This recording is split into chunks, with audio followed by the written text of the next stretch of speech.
We're on a journey to develop our raw land.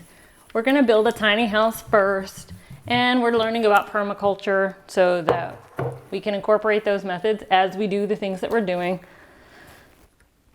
So you might be asking why I'm working on painting our suburban castle. Well, that's what we're gonna talk about today. So painting can be quite therapeutic. Get some alone time. Sometimes we jam out to some music, watch it transform. And then the first hour is over and then that's gone. We have painted the ceilings, we have painted the walls, and now I'm working on painting trim. So why did we take on this task when we're not in a position to get ready to sell this house at all yet? So our plans have us going to build a shed to tiny house to start with, and then we'll decide if we want to actually build something else there and what all that looks like. But we'd kind of like to live on the property a little while before we make that decision. But I'm getting ahead of myself here. Well, we've got some debt that we're trying to pay off and we need to save some money. So it's going to be a little bit before we can go. And if 2020 taught us nothing else, is that you kind of need to be prepared at any time for the curveballs that life is going to throw at you. So that's kind of what we're doing here. My husband is a steady as he goes kind of guy, and I'm somebody that can get a wild hair. You know, I kind of live in this space where if we can be flexible and if an opportunity presents itself, maybe we move before our plan says so. Because while I get wild hairs, I'm a big time planner.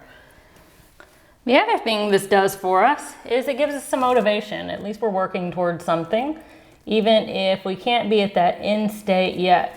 So I'm curious, what do you do whenever you are trying to stay the course and stick with that plan?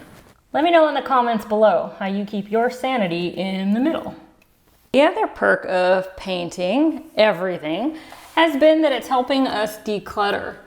And when you gotta clean things out and put them back, it really makes you question if it's worth it. By doing this, it's kind of helping us fight our consumerism demons in the middle. I mean, that is the point of reducing our footprint, and moving into something much smaller means that at some point it's got to be handled. So why not do it when you get ready to paint? And the other thing to layer in is that the house just needed a refresh. We painted when we moved in, at least the walls. And that was 6 years ago now. Things are kind of needed a little bit of a refresh. It's not a fun color, but it definitely looks fresh. And my husband loves the smell of paint.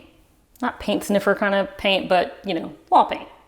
So it looks fresh and it smells fresh to him. You know, and have you been in this position where you decide to get a house ready to sell, you do all this blood, sweat, and tears to make it look amazing, and then you're done, you look back, the photographer's ready to take some photos of your house. Do you actually want to go? It looks better than it ever has.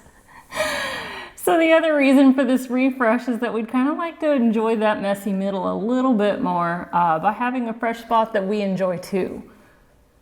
And some of these projects, like this trim situation, has been on our radar for quite some time. And it might be too soon, since we might have to refresh before we actually get to sell this house. But what if it's not? What if we end up here for more years than we expect? After all, it's a low-cost way of refreshing a space. Plus, remember that motivation? We're always looking at ways to stay with our eyes focused on the prize. Speaking of, watch this next video if you're looking for ways to stay motivated.